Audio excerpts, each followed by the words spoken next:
योगेन चित्तस्य पदेन वाचाम् मलं शरीरस्य च वैद्यकेन योपाकरोति प्रवरं मुनीनां पतञ्जलिं प्राञ्जलिरानतोऽस्मि आबाहुपुरुषाकरं शङ्खचक्राक्षिधारिणं सहस्रशीर्षं श्वेतं प्रणमामि पतंजलिम।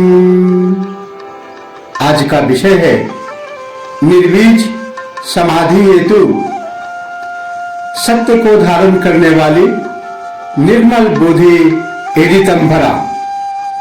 योग दर्शन समाधि पाद सूत्र 48।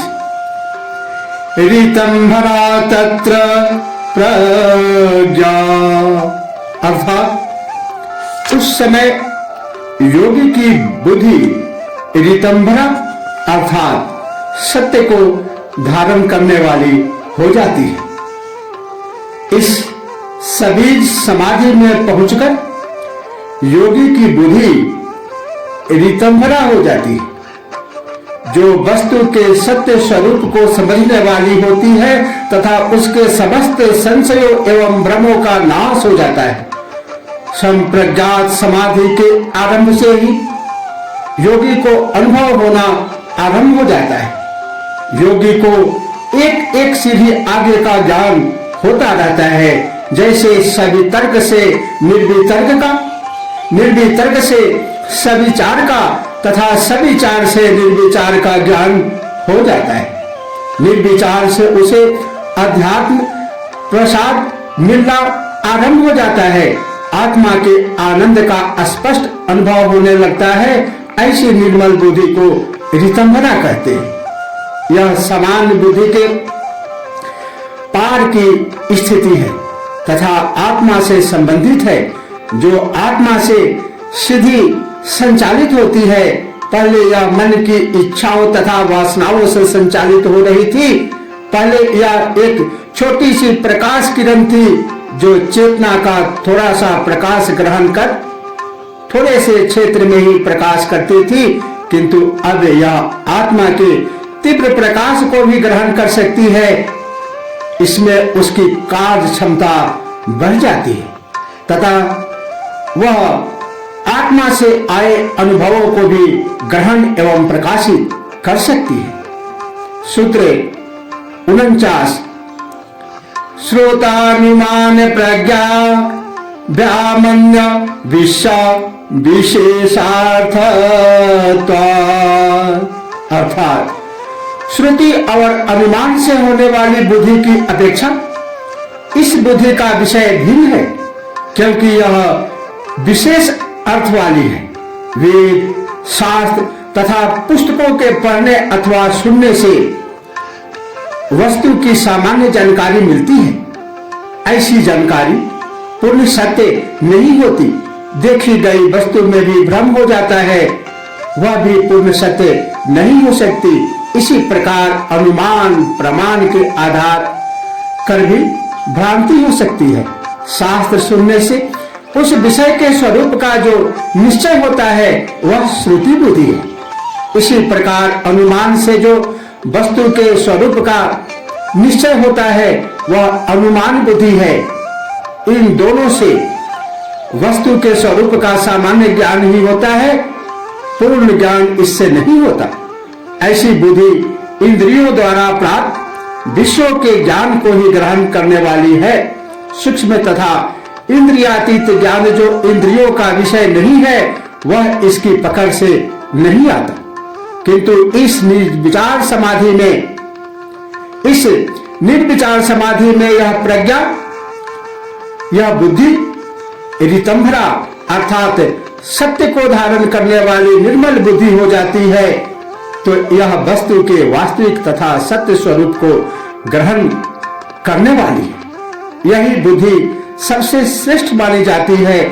इसका विषय भी भिन्न है। अब यह सीधी आत्मा से आए हुए अनुभवों को ग्रहण करने वाली हो जाती है। पहले इसमें इतनी शक्ति नहीं थी। इसे सामान्य बुद्धि न कहकर प्रज्ञा कहते हैं तथा ऐसा पुरुष प्रज्ञावान कहलाता है।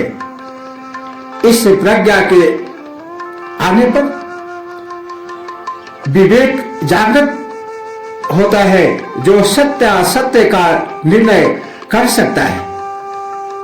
इस स्थिति में पहुंचे व्यक्ति में निर्क्षीर विवेक की शक्ति आती है। ऐसा व्यक्ति ही परमहंस कहलाता है। सूत्र 50 योग दर्शन समाधिपाद।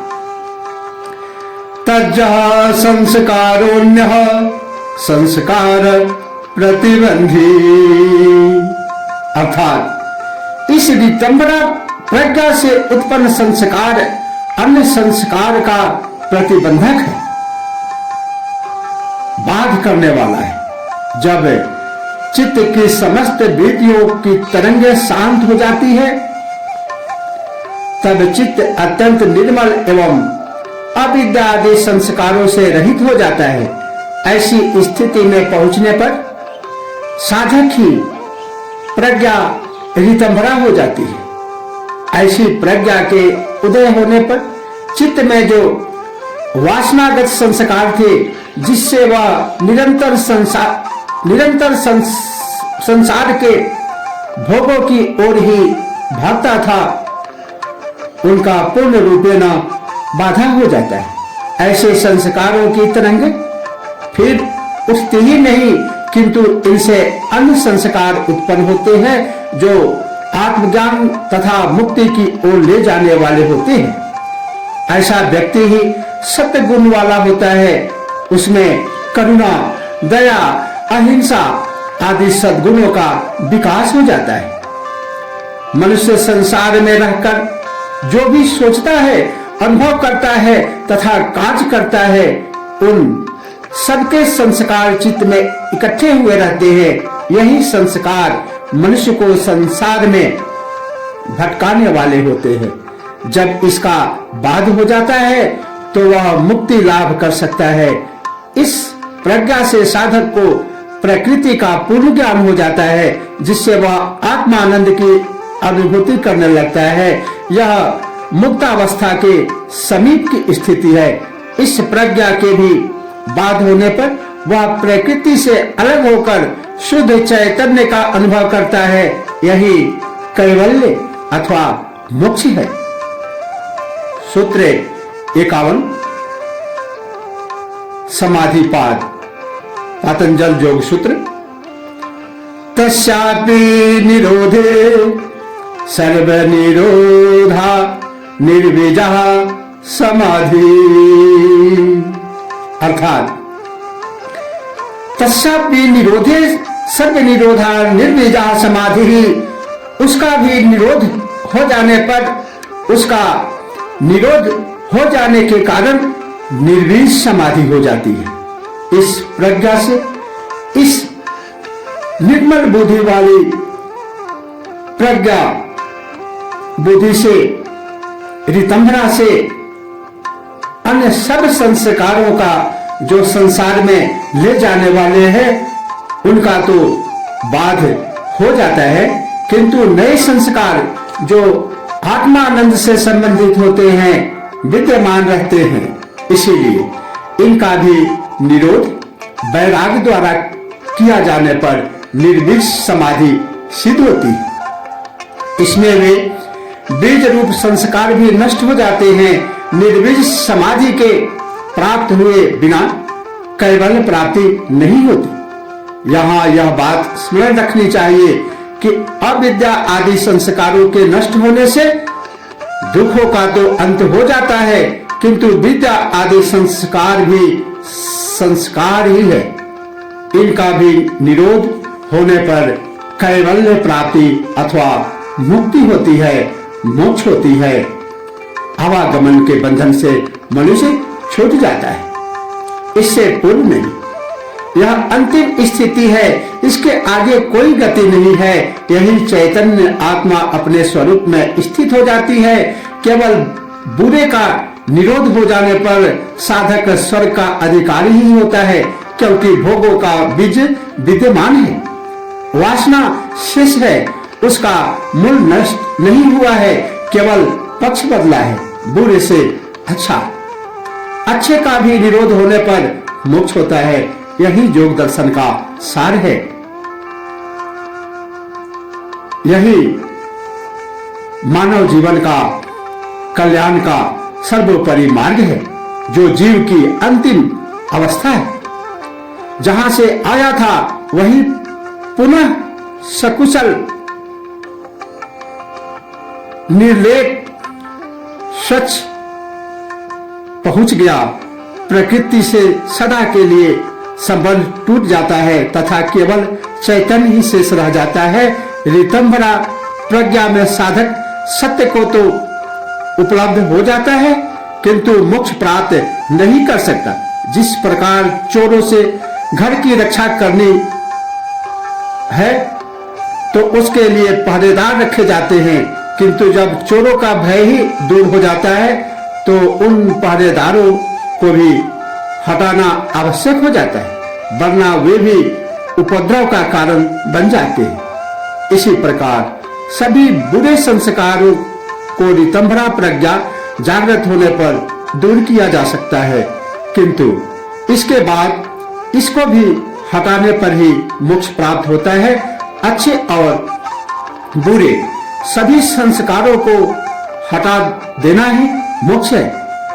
इस समाधि पाद की समाप्ति पतंजलि इसी अंतिम अवस्था के साथ करते हैं, जो जीव की अंतिम स्थिति है। ओम तत्सत इति समाधि पाद।